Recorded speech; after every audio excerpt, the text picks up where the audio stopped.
ਤੁਹਾਨੂੰ ਸਿੱਧੇ ਲੈ ਕੇ ਚੱਲਦੇ ਹਾਂ ਕੁੱਲੂ ਮਨਾਲੀ, ਜਿੱਥੇ ਬਹੁਤ ਸਾਰੇ ਬਰਫ਼ ਪਈ ਹੋਈ ਹੈ। ਲੇਕਿਨ ਅੱਜ ਜੋਗੀ ਜੀ ਨੇ ਕੱਪੜੇ ਪਾਏ ਹੋਏ। ਨੋਰਮਲੀ ਹਿਮਾਲਿਆਜ਼ ਦੇ ਵਿੱਚ ਤਪੱਸਿਆ ਕਰਦੇ ਹੋਏ ਇਹ ਬਹੁਤ ਘੱਟ ਕੱਪੜਿਆਂ ਵਿੱਚ ਹੀ ਪਸੀਨਾ ਲੈ ਕੇ ਆ ਜਾਂਦੇ ਆ। ਜੋਗੀ ਜੀ ਐਡ ਬਹੁਤ ਦੇਖਦੇ ਆ ਕਿ ਉਹ ਕਹਿੰਦੇ ਆ ਵੀ ਠੰਡ ਵਿੱਚ ਪਸੀਨਾ ਆਉਂਦਾ, ਲੇਕਿਨ ਤੁਹਾਨੂੰ ਐਕਚੁਅਲ 'ਚ ਪਸੀਨਾ ਆਉਂਦੇ ਦੇਖਿਆ ਹੋਇਆ। ਬਰਫ਼ ਵਿੱਚ ਤੁਸੀਂ ਜਿਹੜਾ ਹੈ ਤੁਸੀਂ ਮੈਡੀਟੇਟ कर रहे हो, बर्फ़ पै रही है और ਤੁਹਾਨੂੰ फर्क भी नहीं, एहसास भी नहीं हो रहा। ये किवें हुंदा किवें, पहला इस बारे दसो।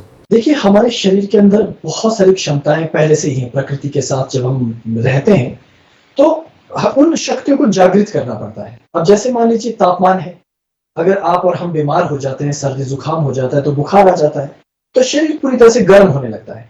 तो कहीं ना कहीं शरीर में ऐसी क्षमताएं हैं कि वो आपात स्थितियों में उस गर्मी को पैदा कर सके। तो जब हम श्वासों पर नियंत्रण करते हैं, योगासन करते हैं, बंद करते हैं और कुल कुंडलिनी पर ध्यान लगाते हैं, तो वो अग्नि जो भीतर होती है वो चैतन्य होने लगती है। तो अभ्यास, एकाग्रता और निरंतरता, जो जिसको कंसिस्टेंसी कहते हैं, वो निरंतरता बनाए रखने से ऐसी स्थिति बन पड़ती है कि जब हम साधना के लिए हिमालय पर जाएं या किसी ऊंचे पर्वत पर, तो वहां के वातावरण के साथ अनुकूलता बना सकें। और योगी के लिए प्रकृति के साथ अपना संतुलन बनाना ये बड़ा अनिवार्य नियम बताया गया है। योगी जी, एक बार फिर तो ਤੁਹਾਡੇ ਕੋਲ ਆਵਾਂਗੇ। ਮਧੂ ਜੀ, ਅਸੀਂ ਦੇਖਦੇ ਹਾਂ ਕਿ ਤੁਸੀਂ ਵਰਕ ਪਲੇਸ ਤੇ ਜਾ ਕੇ ਸਭ ਨੂੰ ਥੋੜੀ ਦੇਰ ਦੇ ਵਿੱਚ ਹੀ ਕਹਿ ਸਕਦੇ ਕਿ ਜਾਦੂਗਰ ਦੀ ਤਰ੍ਹਾਂ ਸਭ ਨੂੰ ਮੈਡੀਟੇਸ਼ਨ ਬਾਰੇ ਦੱਸਦੇ ਹੋ ਔਰ ਰਿਲੈਕਸ ਕਰ ਦਿੰਦੇ ਹੋ। ਕਿੰਨਾ ਜ਼ਰੂਰੀ ਹੈ, ਕਿਉਂਕਿ ਵਰਕ ਪਲੇਸ ਤੇ ਸਭ ਤੋਂ ਜ਼ਿਆਦਾ ਇਨਸਾਨ ਜਿਹੜਾ ਹੈ ਉਹ ਆਪਣੇ ਨਾਲ ਟੁੱਟਿਆ ਹੁੰਦਾ ਹੈ। सो ध्यान तो आज के जीवन में नेसेसिटी है। The person who is not meditating, it means वो एक अधूरी ज़िंदगी जी रहा है। सो ध्यान के साथ सांस, योगी जी जैसे बोल रहे हैं कि हमें अपनी शरीर की क्षमता जगानी चाहिए।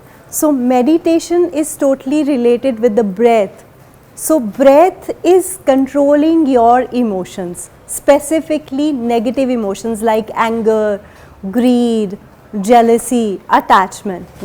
So ध्यान जो है वो हमें awareness की स्थिति पे लेके जाता है। In my own language, if I tell you why we should meditate, so we believe in dating each other. ध्यान माने क्या? You're dating your own self. It's a romance between you and your soul. That's why you should meditate. In my language. So 1 minute के ध्यान से आप 20 minute के ध्यान पर जाइए। शुरू 1 मिनट से कर सकते हैं, जैसे मैम ने भी कहा कि 2 मिनट की साइलेंस भी ज़रूरी है। सो ध्यान से साइलेंस की जो जर्नी है, silence is the mother of a creativity. So silence से ब्रह्म तत्व जागता है। साइलेंस से विष्णु यानी प्रिजर्व करना हम जानते हैं। साइलेंस से ट्रांसफॉर्मेशन होती है। ट्रांसफॉर्मेशंस, इमोशंस की transformation from negativity to positivity. और may be in case if you don't want to be positive, you can be neutral.